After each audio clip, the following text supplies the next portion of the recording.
اعوذ بالله من الشیطان الرجیم. بسم الله الرحمن الرحیم.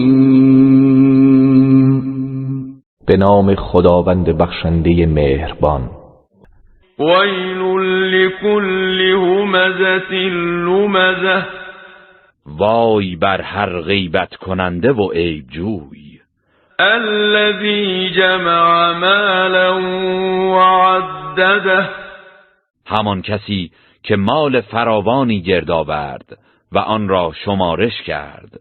یحسب ان ماله اخلده.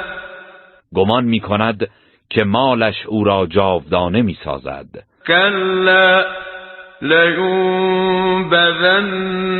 فی الحطمه. هرگز چنین نیست که او گمان می کند قطعاً در آتش در هم کوبنده انداخته خواهد شد. و ما ادراک ما الحطمه. و ای پیامبر تو چه میدانی که آتش در هم کوبنده چیست؟ نار الله الموقده.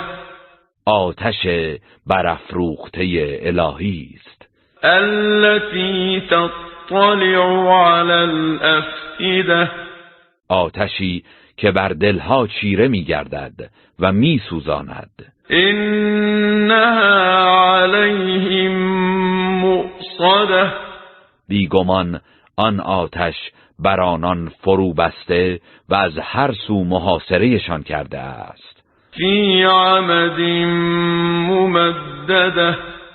افروخته در ستونهای بلند است.